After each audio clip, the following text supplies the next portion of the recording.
محترم ناظرین کرام، ایک مسئلہ بارہا درپیش ہوتا ہے، وہ یہ ہوتا ہے کہ نماز میں لقمہ دینے کا مسئلہ۔ امام صاحب بعض اوقات قرات میں بھول جاتے ہیں، بعض اوقات رکعت میں بھول جاتے ہیں۔ مثال کے طور پر وہ تیسری رکعت میں بیٹھ گئے، قعدے میں نہیں بیٹھنا چاہیے تھا۔ اب لقمے کا کیا ہو؟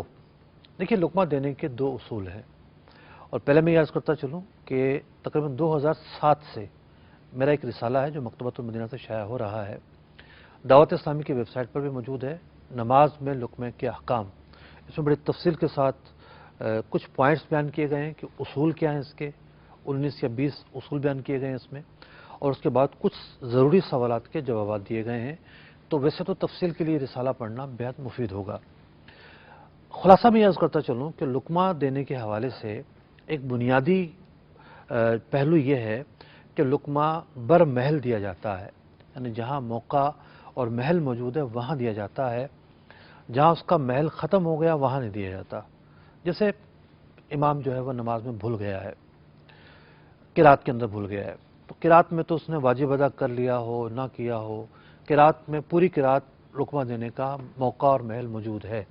بعض لوگ سمجھتے ہیں کہ جی 2 آیتیں پڑھ لی، 3 آیتیں پڑھ لی، اس کے بعد نہیں دے سکتے، ایسا نہیں ہے۔ قرات میں جہاں بھی بھولا ہے لقمہ دیا جا سکتا ہے۔ اب ہم آ جاتے ہیں انتقالات کی طرف، یعنی جو مومنٹ ہے۔ لقمہ دینے کی 2 جگہ ہوتی ہیں، ایک قرات اور دوسرا مومنٹ، رکوع سے سجدے کی طرف جانا اور رکعت سے قیام کی طرف آنا، قیام سے رکوع سجدے کی طرف جانا۔ یہ جو مومنٹس ہیں، یہاں پہ اگر تو امام کو لقمہ دینے کا محل ہے، مثال کے طور پر امام ابھی بیٹھا ہی تھا اور جو واجب ہے وہ ترک نہیں ہوا تھا، تیسری رکعت میں وہ بیٹھا ہی تھا، کسی نے لقمہ دے دیا تو اس کا لقمہ دینا بر محل ہے۔ لیکن اگر امام جو ہے وہ واجب اس سے ترک ہو چکا ہے، مثال کے طور پر وہ کھڑا ہو گیا ہے، قاعدہ اولا جو ہے نا اس نے نہیں کیا، وہ کھڑا ہو گیا ہے۔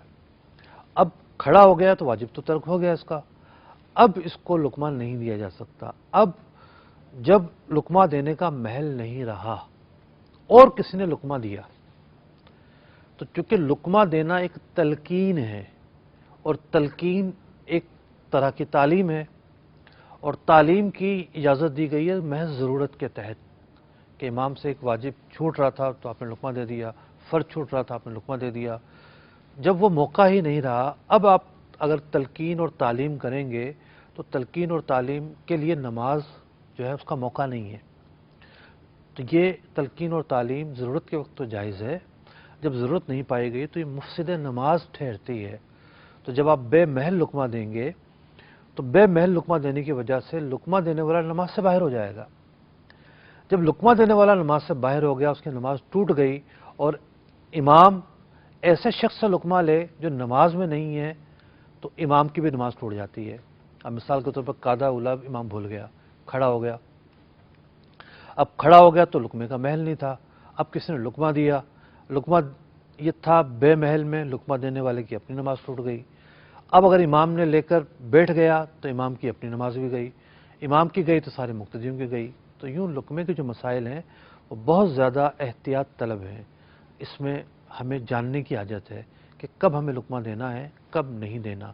امام کے لیے بھی یہ ضروری ہے کب لقمہ لینا ہے، کب نہیں لینا۔